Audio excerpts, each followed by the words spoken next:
Welcome back to Lovefromaleo. This is the video on the water element. Well, let's just hop right in. So I have a whole bunch of cards here that I'm using to keep me in order. So if I'm looking down, that is what I'm looking at. But they're literally like tarot cards from different decks. Water is 2 parts hydrogen and 1 part oxygen. Water. We need water for everything, to keep everything refreshed and clean and running and living, whether it's people, nature, we need water. 71% of the surface of the earth is water. So that's way more than land.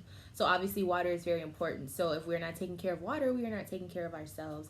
I like to think of it as like the liquid version of what spirit is, or at least the feminine version of what spirit is. So it's kind of like if you have tainted waters or if you have tainted emotions, it's like having bad intentions for something because you're motivated by bad things if you're tainted, right? So that's how I see water being if it's tainted. Then the feelings, the emotions, the desires, all of that it's not going to be pure. So I think it's important to realize, what waters you're taking in. Water is important.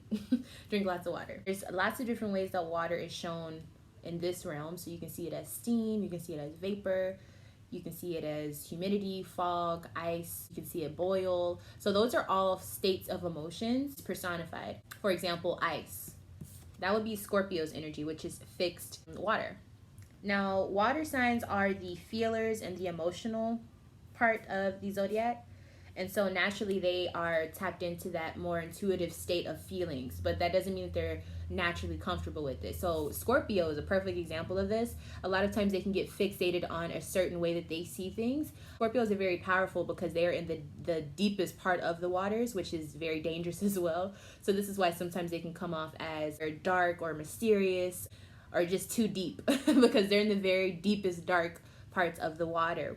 And so yeah, once they're stuck in that abyss of just being very, very low and dark, there is no sun that can get to that water, right? It's cold.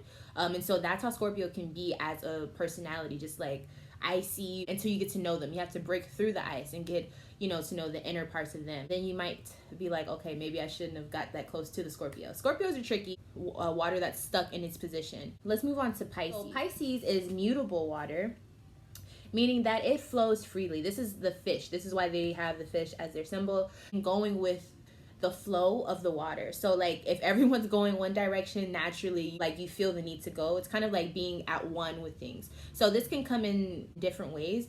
It can be good or bad just depending on how you're dealing with it, but for the most part Pisces represents that Neptune energy because it is ruled by Neptune. So it's kind of like just having downloads and going from what you feel is right, checking the emotional temperature of things. So it's kind of like if you were in a bathtub, Pisces is the one that's checking to see, is it too hot to get in, or is it cold and they need to add more hot water to it.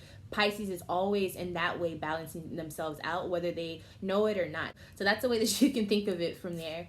Now Pisces is a very deep sign as well. It may come off that they are not very deep from the surface, but it's because they are so free-spirited, and that's kind of what water is about too. Like it moves.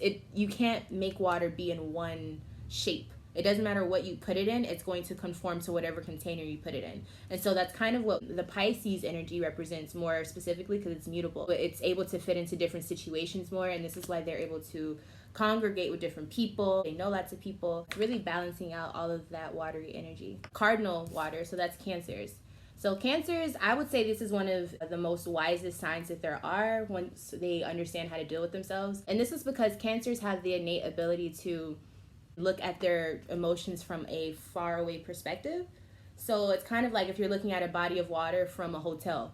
So it's like you're secure in yourself. You have a stable situation, which is their shell, being that they are the crabs. So you're looking at it from a distance. So you can see how high the waves are crashing against the wall. You can see how many people are in the water, how many spirits are attached to the emotions that you have. You know what I'm saying? Like they figure out how to build on that emotional intelligence, and they take charge of the things in their life that they need to rectify because of this. Water can be very powerful. A lot of people will say that water energy or the water element is weak or timid because it is female energy, so it is more sensual, it is more free-flowing. But have you guys seen tsunamis and hurricanes? When water is in its extreme state, so let's say it's being pushed really heavily, it wants to destroy things, it will swallow it whole. You know what I'm saying? And you have to remember, water is 70% of the world. The glaciers, it only shows so much of the top of the whole glacier. So from the surface you see 30%, and then the other 70% is, you know, more glacier, it's deep, it's dark. And so that represents that watery energy as well. The dark part being the female energy, which is what water represents. So it's something deeper, it's always something deeper to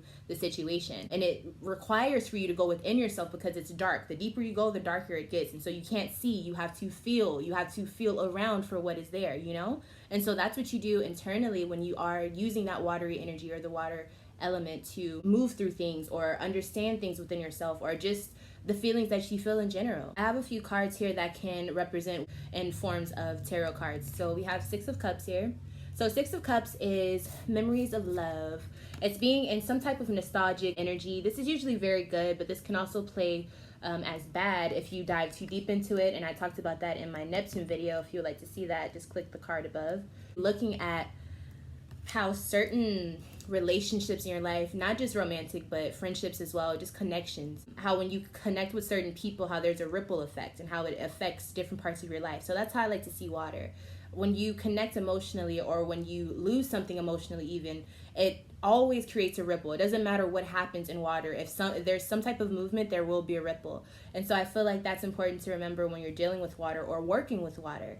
In order to best work with water, you have to move with it. So the emotions that come up when you are feeling something, it's best to let it flow so you don't let it stop up and get, you know, hard and tense and dense. But it's also important to know when not to be so overly emotional that you wear your heart on your sleeve, because sometimes that's where Cancer can fall.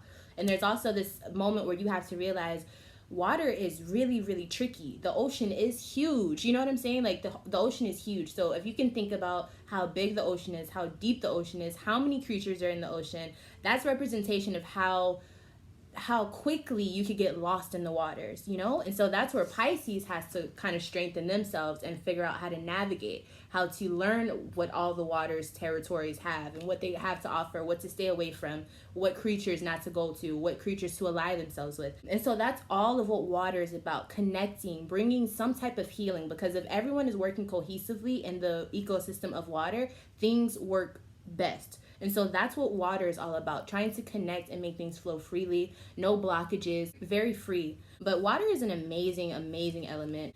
I've been doing lots of like studying with it and just like trying to experience it in my everyday life.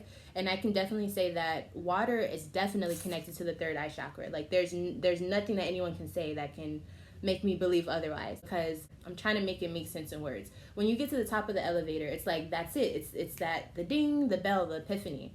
And I feel like that's that feeling that happens when you get in touch with yourself, like when you align yourself, when you connect all of yourself, you let it flow as one being, even though you were made up of so many other things and creatures, energies. You know what I'm saying?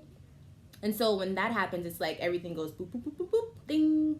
And it's like that, but water brings that to you, because with water is the help of Neptune as well, and the help of the moon, which is all motherly. It's all like these soft touches. Sometimes they can be tough love, but it's all about nurturing and guiding. And the ultimate goal is to get to a peaceful, comfortable, safe feeling place. And so that's what water is all about. So yeah, and it'll always leave you feeling confident and complete and full. And almost like overfilling with abundance when you learn how to work with it. Don't forget, you are more than 50% of water. So even if you are a male, you need to be nurturing that feminine side of yourself just a little bit, you know? Like give yourself a little time to feel something, okay? Because if you cannot feel, you're just going to be ice. And ice doesn't do anything but melt. And we don't need that happening, because then you just evaporate. With that being said, thank you so much for watching this video. If you would like to see more videos like this, I do have other videos that I will link on the screen. I've talked about Neptune, the fire element, the Leo zodiac, yeah, and other stuff. So subscribe to the channel, like this video, and I will see you very, very soon.